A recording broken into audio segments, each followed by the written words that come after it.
And thanks for joining us for another edition of Weekend Winners, Carnival style as well, because this is the TAB Constellations. We've got two Group 1 features coming through this Saturday night at Albion Park. The Aqua Construction's Rising Sun. What a race this is going to be. The other Group 1 highlight is for the Trotters, the Stallions Australasia Darryl Alexander Trotting Championship Series final. We've had heats over the past couple of weeks, culminating in this final on Saturday night. Standing start conditions for the Trotters over the long trip as well, 2,647 metres. It's a star-studded program, 10 races in total, and our first race is scheduled to start at 5:15. I've got plenty of help with me this week as far as weekend winners. We've gone near, far and wide to find the best possible talent to find our winners for this meeting. Greg O'Connor joins me from New Zealand. Greg, it's great to have you part of this carnival. It's going to be a ripper night on Saturday night. Yeah, it certainly is. Look, I can't wait to get out on the track and see some of these horses go around. Been following the form for the last couple of months, and particularly with this trotting race you're talking about, those heats and the way those races have gone should stack up. But you're right about the Rising Sun. What a wonderful concept. And I can only see it being enhanced over the next few years, and we'll get a few more Kiwis over in the next couple of years as well. Well, we look forward to that. Now, man, that does all the form is Darren Clayton. He's joining us as well. Darren, great to have you on board. Yeah, great to be back for these meetings, Chris. And like Greg just said, how good is tomorrow night going to be? We've got that DJA final, capacity field, the long trip. It really shapes as really the race to get things started for tomorrow night. Well, let's get straight into it. Let's focus on this DJA final for all the Trotters. It comes through as race number 4. As I said, standing start conditions, so it's always important who gets away quickly, who doesn't get away, so there's a lot to break down. Darren, we'll go straight to you. As far as the speed map is concerned, how do you have these horses positioned with a lap left to run? Yeah, well, I thought Riley Moment, she's a mare that's had really good manners away from the tapes. Pete McMullen in the bike, he's been able to get her away pretty well of late. She's got form over the long trip as well, so I couldn't foresee that if Pete can get her to step cleanly, get her to the front, well, I don't think he wants to be handing up at any stage over that longer trip, and he'll try to turn it into a proper staying test. Doff Your Cap, we saw him in the first round of heats over this long trip where he was just content to sit back of the pack, came with one run and was really strong. Last week over the 2100 we saw him put into the race a little bit earlier. Big ask, 30 metres over the middle trip. So this time around we're back to the long trip. I just thought the way this horse has been building into the series, they might opt to just get around early, try and optimise the fact that he possibly is the best horse in the race and try to drive him that way. So I thought he gets up outside them at some stage. You've got some other horses there that could potentially get forward. A lot of muscles parked up in both rounds of heats. He could get there. I'd like to see him driven a little bit quieter this time around. I think we'd see a better horse this time around if that were the case. Third up now, Matt Craven's come out in the past couple of weeks and said, you know, he's building towards this final. So from there, they all probably find their positions, how they get away, but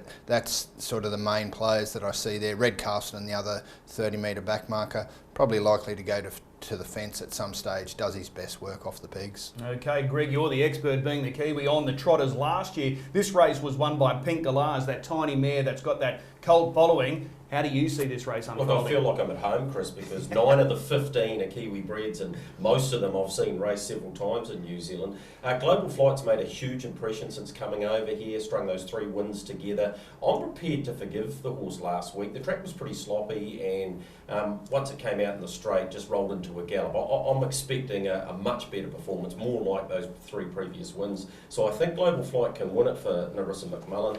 Doff Your Cap is a really strong son of Peak. He did a great job in New Zealand. He shouldn't have been able to race it too because he's a big boy. So he can stay, and you're absolutely right, Darren. That'll be right up his alley, the longer distance here. So he's a terrific chance. Riley Moment's from the Take a Moment family. You don't have to go back 20 years. I was here when Take a Moment took out the Inter-Dominion at about start 12. So the staying trip would be right up Riley Moment's angle and a big hope. Natty Pagger, I thought, had a decent place chance, and the former Derby winner, a lot of muscle. I think Darren's right. It'll be a lot harder to beat this week, but I'm happy to be each way Global Flight. Okay, Global Flight for Greg. Darren, how are you tipping to win this feature? Yeah, I'm going with Doff Your Cap. I just think his run last week was good, even though he was, worked around them. The longer trip certainly helps him out. His form prior at Menangle really good. Same with Global Flight. His effort last week, he probably, if he doesn't gallop when he produced, every chance he sprints past them. He's been really good since he's arrived for Narissa, so I've got him in there as well, around a lot of muscle and Riley Moment, the ones that I've already mentioned. Okay, I'm tipping Riley Moment. If she steps and leads, I think she'll take a ton of beating. She was really good last week. That was at the 2100. She's got to step it up to the 2600, but there's no issues there. So 1 on top for me, Riley Moment. 14 Doff Your Cap, 11 Majestic Harry, and 7 Global Flight. 1, 14, 11 and 7. That's the Group 1 DJA. Start time for that feature is at 6:44. The Group 3 feature for the open class performers on Saturday night is the Mr. Feelgood, proudly sponsored by the Gold Coast Turf Club. And guys, looking at this race, historically, 4 of the last 6 editions of this race has been won by the favourite. The past 2 editions, 1Equine. They've got 4 runners engaged in this race, Greg, tomorrow night. So this is going to be a very interesting race. Yeah, it certainly is, Chris. Speed early. I'm expecting Cruz Bromac to charge off the gate. Spirit of St. Louis was brilliant last time. He's laid claim now to be the best horse in Australia, so from a barrier of 3, he's going to be right in this. I'm looking for a much improved performance from AG's White Sox. Yep. I spoke to Luke McCarthy about that.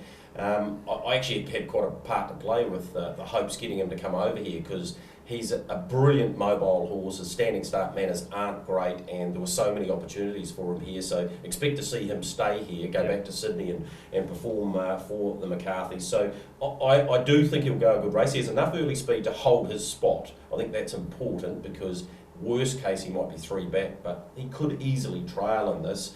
I Cast No Shadow was phenomenal in that trial. Like, that was unreal. You talk about the Cobbity team having, McCarthy's having a big hand in this, so is Jason Gripson. Yeah. So I'll be really interesting to see how he goes. And I thought Majestic Cruiser was the one out of last week's race that I wanted to be on later in the carnival. Maybe not tomorrow night, but possibly in the sprint or in the Black Safari. I tend to agree. I'll get your selections in just a moment. Darren, how do you have these horses positioned with a lap left to run? Yeah, well, I think the booking of Pete McMullen for Cruz Bromac is really positive move. He already is a great gate speed horse, so you put Leader Peter on and you've got him spearing off the arm, and if the emergency is not required in that race, well, he's going to be in the right position. That gets him to the front. You've then got AG's White Sox, probably doesn't have the speed to hold out Cruz Bromac. Where does Spirit of St. Louis get? He probably has to do a little bit of work. I think he can then get cover, and that's enough for him, I think, to win this race. I think he's been really strong in those 2 runs back from a spell. Only just got there first up, 2600 long trip, just nailed Black Sedance on the wire, but last week there looked to be plenty in hand with Spirit of St. Louis, so I think he's the one. Interesting there, both of you gents commenting with Majestic Cruiser later in the carnival. He's had inside the 2nd row now. He's going to get another easy trip here. He's the one that probably will have those fresher legs down the track, so we might just need to wait for him. Yeah, the Blacks are fake is really building for Majestic Cruiser. 2 quick ones for you, Greg. AG's White Sox hasn't won a race since the Ballarat Cup back in 2020, and Cruz Bromac, if my maths is right, has only won 3 races since he won the New Zealand Cup back in 2019. Yeah, it's been a tough time for the connections of Cruz, and of course I can remember him winning the New Zealand free-for-all. Natalie Rasmussen drove him and he blasted off the gate that day, and I can see that happening again here. That is a concern for both those horses, because you like to see at this level them in winning form, and neither of those have got that recently. But this is a great opportunity. They've got the right barrier draws to do it from, and therefore I think Cruz Bromac and Spirit of St. Louis, not a lot Quinella, but I think they'll go very close to running 1-2. Then I had AG's White Sox and Majestic Cruiser for the reasons I mentioned, going to get a soft run, and if it becomes a bit of a war up front, he's going to be the benefactor. Okay, so 3-4-1-8 for you. Darren, which way are you going in that race? Yeah, I've got Spirit of St. Louis on top. I think he's one of the best bets on the card tomorrow night. Just his last 12 months since he's come to Australia, absolutely superb. Only had a couple of tries at the Albion Park 2100. He's won them both, so that's in his favour. Cruz Bromac should get that perfect trip in front. The one I've thrown in at a bit of value, he's huge odds, I thought, Max Shard. I know he's drawn poorly out in 13, but this is a horse that broke the 2600 track record from the stand. He won again at the 2600 and desperately unlucky at Redcliffe where he did all the work 3 wide, and that was in a strongly run race only over the last half. So, you know, he's a horse that's going really well. Won down at Wagga in a race where he also defeated I Cast No Shadow over the middle trip. So Luke McCarthy had a choice of drives, I would have imagined too, and he's stuck with Max Shard. Okay, I'm tipping Spirit of St Louis as well. He's won 5 from 7 here at Albion Park. His 2 unplaced efforts came in the Rising Sun last year, and then the Blacks are fake. So his record is sensational, and he's looked so good in the 2 runs this campaign. I Cast No Shadow, as Greg outlined. 49.1 he trialled in here, and he cut the time himself out in front, just kept pounding out big sectionals. So he's right in the mix. And then those off the second row. Max Shard's unbeaten here at Albion Park. He's 2 for 2. And Rock and Marty, he's got a terrific record, and that was a real confidence-building win for him last week. So 3, 6, 13 and 12 in the Gold Coast Turf Club Mr. Feelgood Open. That's race number 6, and start time is at 7:45. The 1Equine Fleur de Lille Ladyship Stakes comes through as race 7, and this is an all-important race because this is the final lead-up for next week's Group 1 feature, which is the Group 1 Golden Girl. Gerarda's Delight won that race last year, going off at huge odds, knocking off a stellar cast. It's going to be another strong field again this year. Greg, the key runner here is the Victorian Majida. Yeah, outstanding, isn't she? Fresh up.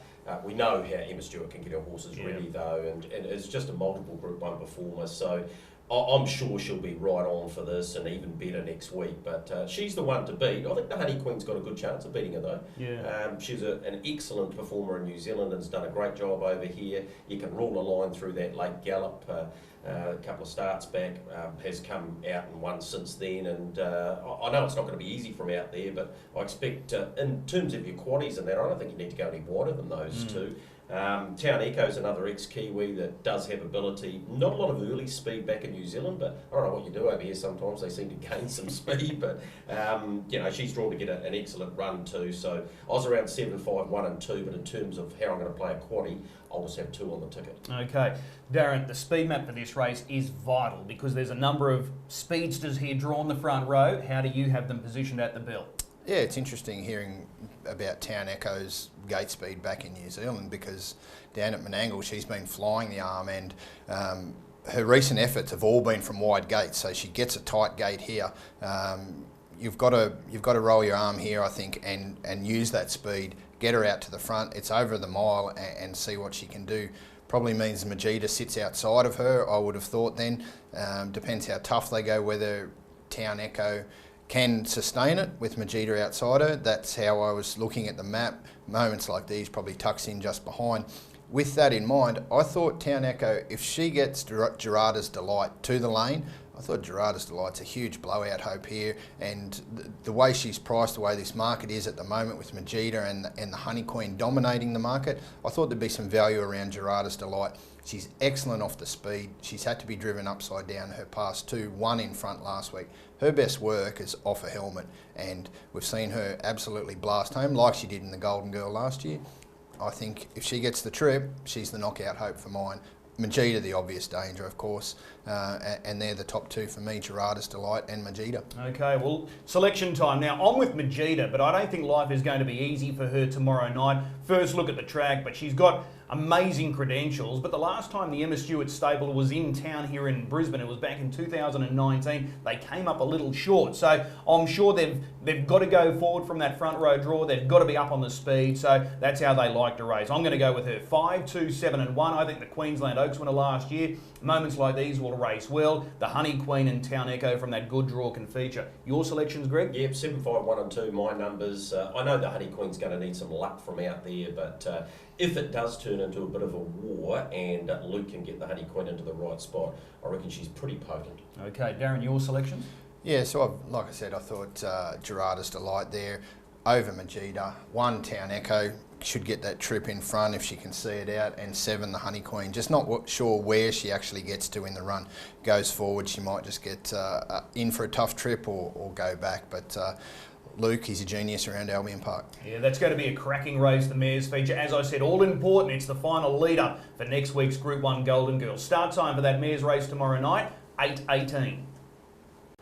The Group 1 pacing event on Saturday night is the Aqua Constructions Rising Sun. It's the second running of this feature. Last year it was the mare Amazing Dream. She went into that race last year as a 7 times Group 1 winner. This year the favourite is Ladies in Red, another mare, and she comes up with a good draw. She's a 5 times Group 1 winner. I'm going to go straight to Greg here. Amazing Dream was just an amazing mare. How do you sort of measure Ladies in Red against Amazing Dream? Well, you have to go on the comments from the stable, and Clayton Tompkins come out and said this could be the best horse they've ever trained. Well, that's a massive rap. That's a huge rap when you consider the body of work they have had and the number of very good horses. So you can't put her in Amazing Dreams category yet, but she may well be after this carnival's complete. She has to be hardest to beat, courtesy of the draw. It's a wonderful concept, this. I'm expecting the 3-year-old Leap to Fame to have a big part to play. Can he win it? Well, I thought Krug was an exceptional 3-year-old. He won both derbies in New Zealand, and he won one of them by a cricket pitch. He wasn't able to do it, but he's exceptional, this guy. He may, again, come out of the carnival as the best horse, and you'll go, well, I think he could be absolutely anything. Let's face it, I've turned out a lot of money for him.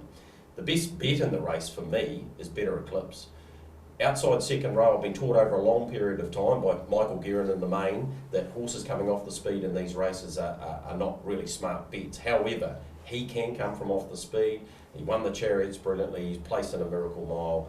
I think he's beautifully positioned to win this race. I think he's a great each way price, and that's why I've gone for him on top. But it's a deep, deep race, and it's going to be a cracker. Well, Darren, this is a map maker's nightmare. How do you piece this race together? Where do you have these horses with a lap left to run? Because that is not an easy assignment. Yeah, it's not, Chris, and the full field, big stakes on offer too. And we saw last year in the race there was a few chance their arm early, just where they position. I'm just concerned with Ladies in Red. We've never seen her absolutely blast off the gate, which she would need to do to get across here. That's not to say she can't do it, because she is so good and she is so versatile, so that is a possibility. With that in mind, I don't think Rip or Leap to Fame want to be holding the lead. They both potentially have the ability to do so, but whether they want to over this trip is a big concern. Rip hasn't been over the 2100 before. He went over the 2000 or 2200 in the Redcliffe Derby. Was it a case of the track distance, the track configuration and the distance that sort of led to his downfall? Seb's choice, he's got good gate speed. If he takes an early shot, he's probably the first one to the pegs. And if they get to the pegs, the form he's in, they probably chance their arm and try to hold and go all the way. So that sets it up for where Ladies in Red gets to. Captain Crusader flies the gate. He can get forward. Ideal Dan can get forward. He probably gets caught out in no man's land, I thought. So Seb's choice in front, probably Leap to Fame gets ahead of Rip. Rip ahead of Leap to Fame. That's probably a toss of the coin. Rip probably by virtue of gate 1. So that leaves you 3 wide train. Ideal Dan, that gives Better Eclipse the perfect card into the race, and that's where it sets up. Okay, Greg, the obvious question I want to ask about Leap to Fame, he's a 3-year-old. He hasn't started since March, since he won that derby. I think there's been 4 individual winners come out of that New South Wales derby. So is it bold, is it audacious that they're attacking this race fresh? Yeah, but he's a great horseman, isn't he, Grant Dixon? I'm not going to question that.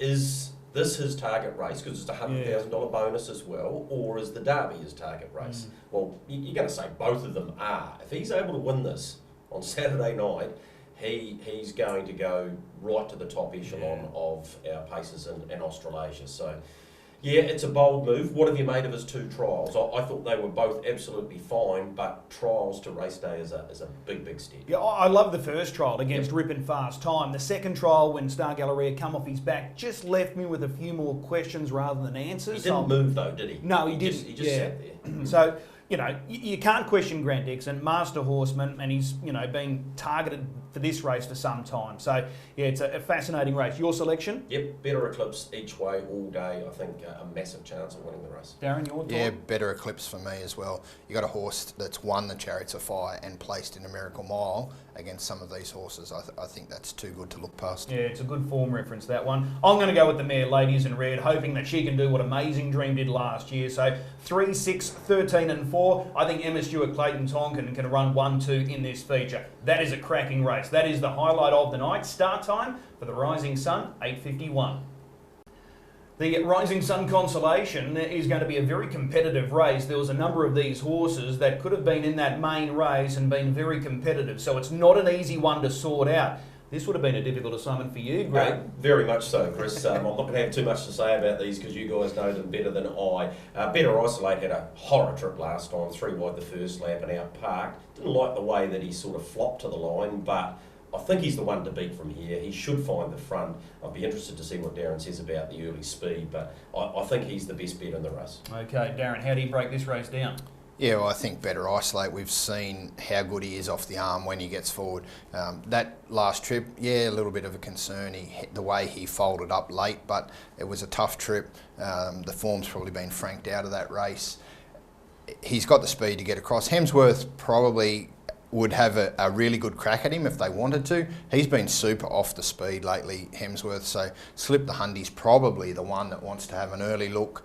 If they're up to an artillery, he just probably has to do the hard work again, parked out, which makes it tough for him. But, you know, sometimes these consolation races, there can be a little bit of incentive there to just prove that they maybe should have been in the main race. And for that case, I thought it's a race that's probably a little bit more open than it plays out to be. Okay, well, I'm going to be very parochial here. I think the locals can get the lot in this race. I'm tipping Hemsworth. 2 starts ago in the Patron's Purse, I was probably a little disappointed that he couldn't come off the back of Manila Playboy and run him down. Last week in the Queensland Sun, couldn't have done any more sectionally. He was sensational. He's got that wicked turn of speed. I think either scenario, whether he's in front or taking a trail, he's just going to be in a really good spot. So I think he's capable here, number 4, Hemsworth. Slip the Hundy, thought he was terrific last week in the Queensland Sun. Front row draw this week. I think they'll make a bold bid for victory. 3 Better Isolate comes out of that trial against I Cast No Shadow and 49-1, so he's the key runner. And number 1, Tim's a Trooper. There's no reason why he won't race well like he did last week in the Queensland Sun. So 4, 5, 3, 1. Sticking with the locals. Greg, how do you see it? Yep, I'm just going to have one bet in the race. It'll be Better Isolate. And Darren? Yeah, just a bit of value, some moment somewhere. They slipped around to get outside the lead in that Queensland Sun race. Probably not his best go, and he went around when the speed was probably a little bit slow and then just couldn't handle it late. There should be a much better tempo this time around. Okay, that's the consolation of the Rising Sun. Start time at 9:22. 2 drivers that are set to play a big hand at this meeting tomorrow night include Will Rixon, the Star Sydney driver, and the local Adam Sanderson. Earlier in the week, I was able to catch up with both guys. Big night at Albion Park on Saturday night. 2 Group 1 features. A young man up from New South Wales that's loving life in Queensland is Will Rixon. He jumps in the hot seat to go through his 5 drives, so he's driving in half the card here on Saturday night, and he's with us now. We'll appreciate the time. No worries, Chris. Thanks for having me. This first race, My Alderman Star is your drive for Jared Elchin. This guy is so game. He never puts in a bad one. His effort last week was excellent. How do you rate his chances here on Saturday night? Yeah, he's a little ripper, Chris. I haven't sat behind him for a while, so I'm looking forward to getting to drive him on Saturday night. He's a horse you could probably never rule out because he's so consistent. So it looks like there's a fair bit of speed off that front line with crunch time and It Ain't the Money and a few of them others. So if they go a quick lead time, it will bring him into play, I think. Okay. There's a number of chances here, as you said. That front line looks loaded with speed. There's a couple off the second row that are in really good form. So moves could be coming thick and fast early here. Yeah, it looks that way on paper. Sometimes it don't pan out that way, but on paper it looks as good speed, yeah. Okay. Well, he looks a good chance there in the first. My Alderman Star, race 2 again for Jared Elchin. Delightful dude. A winner 2 starts ago. Last week he had a tough trip. Was it obviously just too hard last week? Yeah, I think hopefully we can sort of forget about that run last week because his form before him was pretty good. He's actually drove him in a trial before he come up here at home, and he ran the trial in good time and beat Cast No Shadow. So that form looks quite good for a race like this. So I think we'll just try and put a line through last week, follow through at the start, and at his best, he'll be highly competitive. Yeah, absolutely. He's got that nice trailing draw. Obi-Wan is the horse that you follow out. He's a gate speed horse and he's fitting in form, so you're going to get a great run through. Yeah, it does look that way. I think Obi-Wan will probably cross to the fence, and it has options. So either way, we should be not too far off him. Okay, well that's race 2. Let's go across now to your next drive, which comes up in race 6, and that is I Cast No Shadow. I'm sure you're looking forward to this drive, in particular off the back of that recent trial at Albion Park. He broke the track record. It doesn't stand being a trial, but he was just brilliant that day. Yeah, it was. I was pretty excited when Jason asked me to drive him. He's a powerful horse, and he's a horse that you can drive to his strengths. So that was unbelievable, that trial, and looked as though he ran through the line quite good, although them quick sectionals. So he'll be in that race on Saturday night. I'm sure they'll know he's there. Yeah, that trial was at the mile. He steps up to 2,138 metres. Is there any concern? Is he a flat-out miler, or is he adaptable? I think the distance is his go, Chris, to be honest. That's what I think. I've spoke to Cam about the horse before, and they seem to think he's just, he's got a high cruising speed, and the distance is his go. I think his main target's the blacks are fake just because of that distance. So no, that doesn't worry me one bit. Okay, what about the draw out in 6? You've got speed to your inside. How do you play it early? I think it's a good draw for him. I think we can let a few of them ones inside me run the gate. I think Juice X will run the gate. I think Spirit of St. Louis will run the gate, and I think Cruise Bromac between them will run the gate. So we'll come across with them, and I think they'll go quite hard into the bend if they back off. I haven't spoke to Jace, but I'm sure if they can't try to come up for a slow quarter, I don't think there'll be one there. We'll keep pushing forward.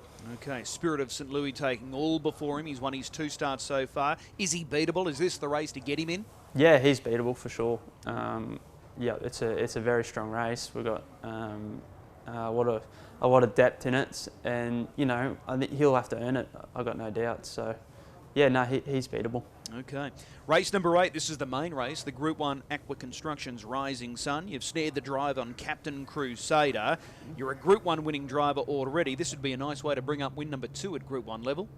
Yeah, wouldn't it? Well, it'd be good, but it's a big opportunity for me. It's a massive race, and I just can't wait to be a part of it. He's just a horse that's always, if there's a big race on, he's always a part of it. He's just been a great horse. The connections, I think it's his 8th Group 1 this week, so you just love to own him, and his high speed gets him a long way. So tricky draw, but we're happy to be a part of it. Okay, he's very underrated, no question about that. But could he lead here? If you wanted to light him up off the gate, could he lead? Oh, I don't think so, Chris. At that depth of the field, they all, they got that strong of a race, they all have the speed out of the gate, and no one will want him in front of him, even Rip. He's got great speed, so he'll have options, and Ladies in Red will push forward, and Seb's Choice will go forward. So there's a fair bit of speed there, so we'll just have to talk to Ricky and see what happens. Okay, but the faster they go, the better that's going to suit him. Last year in the Queensland Derby, there was a constant speed set by American Dealer. He just kept chasing all the way to the line, the Crusader. Yeah, he was terrific, and I think he ran second in every derby last year up here, and there's so much depth in them derbies. You had American Dealer and Krug and a few of them great horses, so yeah, he's in the race because he deserves to be. Okay, the last race is a high-quality 3-year-old race. Your driver is My Alderman Cobber. He was a winner earlier in the week. He steps up in grade here. Can he feature? It's only a small field.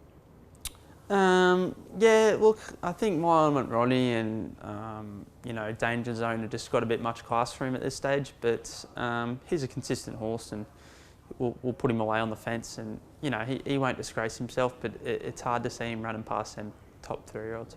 Okay, are you loving life in Queensland, like I mentioned at the outset? Yeah, I'm enjoying it, Chris. It's been great, actually. I've been had a little bit of luck. I've been sort of picking up a few drives, and things have been working out okay at the moment. And it's great to be a part of this carnival. So I'm in no rush to go home at this stage. All right. Well, it's great to have you here. Out of those 5 drives on Saturday night, which one are you most looking forward to? I'm looking forward to being a part of the Rising Sun because it's such a big race, and it'll be the biggest race I've been in. But Yeah, I'm really looking forward to driving Cast No Shadow. I think he's a really great horse. So yeah, I'm looking forward to that one. Well, some great opportunities. Go well, and we'll see you trackside. Thanks, Chris. A great night coming through at Albion Park on Saturday night. 2 Group 1 features. Jumping straight into the hot seat. First up is Adam Sanderson. He joins us now. Adam, appreciate the time. No worries, mate. You've got a great book of drives coming through on the weekend. In this first race, which looks loaded, there's plenty of chances here. Your driver is Kanina Provlima. You were with this guy last week, and he went super, running second behind Rockin' Marty. Yeah, he was sort of a little bit unlucky, actually. The sort of leader didn't get his momentum in the sprint lane, so pick up and run second. I thought he'd done a good job, and as you say, this is an even lot, so I think he's right in it. Is he better suited with a front row draw? Last week he had the inside of the second line. It was the first time I drove him last week, so I don't sort of know too much about him, but he gave me a good feel, and I'll just be guided by what Sean says, and hopefully he went as good as last week. Well, as we know, Rockin' Marty, he goes around in the feature later on in the program, the Mr. Feelgood. So to run second and as get as close as you did, it was a good effort, and that form should hold up for a race like this. Yeah, for sure. Like Rockin' Marty got into that race pretty well, and if Kanina probably sort of races up to his form like last year as well, he's right in it. Okay, well, good chance there. Kanina Provlima in race 1. Race 2, Courageous Saint. This guy is just banging on the door. He is bursting to win a race. Could it be his night on Saturday night? Probably not Saturday. The draw stings. He's probably going to get a long way back and going to have to take some shortcuts. So he is flying, and hopefully in the next few weeks he can draw good and pick up some money. Okay, so the draw is the main hurdle to overcome there. Pretty much, yeah. He's sort of not a gate speed horse, so he's probably going to get a wee way out of his ground. All right, race number 3. General Montana is your drive here. He runs from the inside of the second row, but he's drawn to follow out a last start winner who led in Perfect Cut. Do you rate his chances here? Yeah, I think, on paper he looks like he's going to get the gun run, and he'll trail through good, and hopefully the one can lead. And I've been sort of dying to drive him on the fence with a sit. So if he can settle, that's sort of his main problem. If he can settle and give himself every chance to finish off, I think he's right in it. What have you made of those last 2 efforts where he's been unplaced? Last start was probably his best run. He raced good. I think slipped the Hundy, won it, and he sort of went probably as fast as he can go. So the key to him is settling off the second line. If he can do that, he'll give himself every chance. Okay, if it plays out the way most expect here, Perfect Cut in front, you're sitting behind him, are you confident that you can run down Perfect Cut? I'm hoping I can, but it raced good last week when it led and sort of looked strong on the line. So he'll know we're there, but if we can run him down, fingers crossed. All right, well, that's General Montana in race 3. Race 4, this is the Group 1 feature. This is the Darryl Alexander Trotting Championship final. I'm the Commando. He got the job done last week, but it was 2,138 metres. Are you confident that he can run a strong 2,600 metres? No, not at all. Last week was probably his final, so we were happy to pick that up. And the draw sort of, as good as he begins, it's not ideal. But if he can get the pegs and again, if he can settle, he might finish off a bit closer. But he's probably a bit outclassed in that field. Do you think he can lead this field? He actually hasn't been stepping as good as he can the last couple. So on his best manners, he can probably step and lead and sort of find the pegs and end up to something decent. So if he brings his A game, he sort of can lead. So why hasn't he been stepping as quick as what he normally does? It's just he's had a sort of bee in his bonnet the last couple. That's just what he's like. He's sort of one of them horses. If you get him on the right night, then he's a bullet, and if not, he can do things wrong. Okay, last year this race was won by Pink Galahs. Would you say this series is probably not as strong as last year? Yeah, definitely not. I thought it's pretty average lot. Sort of them back markers are pretty good, and sort of Majestic Harry and that. They're sort of nice horses, but it sort of lacks after them top few. There's sort of not too much in it. Okay, race number 6. This is the Group 3 Mr. Feelgood. LL Cool J. You've been with this guy at his past couple. He's got to overcome a second row draw, and that really hurts his chances. Yeah, no, it does. He's probably going to have to take every shortcut, and even then, he sort of want to improve on his run last week. His form this time last year was outstanding. So, is it a really big change that you can feel between now and what happened last year? No, he hasn't been running bad races until last week. I thought, I sort of gave him half a chance of running a place, and he's sort of really disappointed. So it's not sort of that. I think he sort of got to that grade quite quick, and this might be the year where he's sort of just going through the motions and getting used to that hard racing. Is Spirit of St Louis the horse to beat again? Oh, for sure. He's flying and he's proven at this level. So the draw's key for him, and but other than that, it's quite a good field. So it's going to be a good race to be a part of. Okay, your final drive comes through as race 9. It's the Group 3 consolation for the Rising Sun. Some moment somewhere. Again, he's got a tough draw to overcome, but can he do it? Oh, he can. It's going to be sort of come down to how the races run, and it's just been the story of his sort of races the last few runs, the draw. So on ability, he can. It's just going to be luck and running. Okay, 5th last week behind, cashed up in the Queensland Sun. He had to do some work. Do you have to do some work again from that draw? Hopefully not. Sort of last week, probably not ideal how he was driven, but you sort of looked up and in the running lines, the horses weren't going to take him into it. So we sort of put him into it, and I thought his run was terrific. So if he backs up from that and sort of can get the right run in this race, I think he's right in it. Just looking at that front line, it should generate good pressure, surely. Yeah, no, we've sort of said that about a few races, the last few weeks, and it hasn't eventuated. So, fingers crossed we can get one right. Okay, 2 final questions before I let you go. First one, what's your best drive there on Saturday night? Probably some moment somewhere with the luck and General Montano sort of can't split him. Okay, and if I was to push you for a drive, if you wanted to drive a horse in the main race, the Rising Sun, which one would you opt for? Ooh, actually, I haven't really looked at the field, to be honest. So probably that mare that they keep talking about bringing. Ladies in Red? Yeah, sort of bring, master trainers. So anytime you put them colours on, you'd be pretty confident.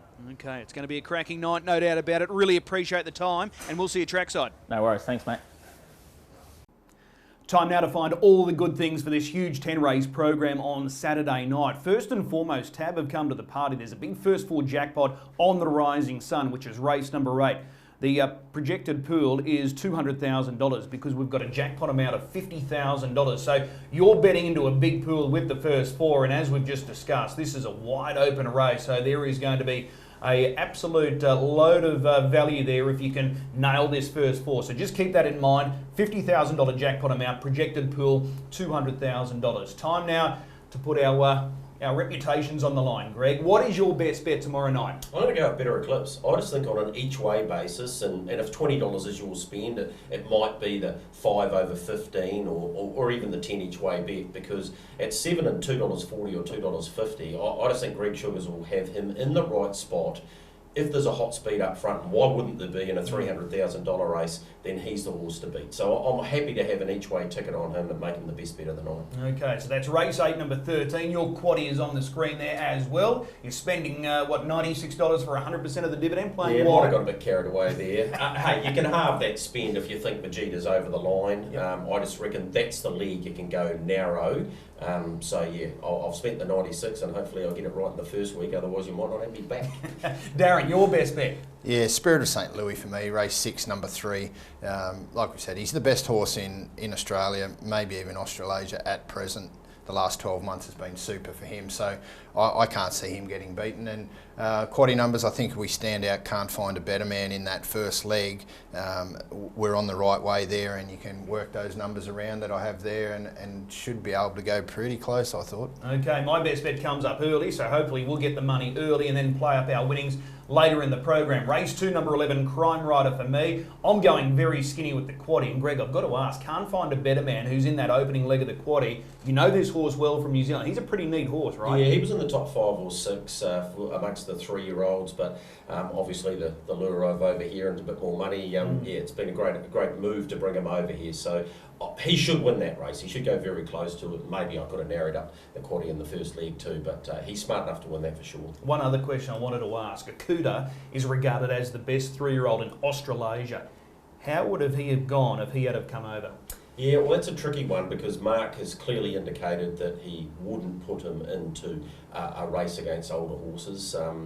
He could have done that in the race and he would have got barrier 1 in that, the inaugural running of that race, and he said no because he had actually lined up Akuta and Franco Indy by virtue of their rating, they had to line up against the free-for-all horses, and it just knocked them. They're still not developed.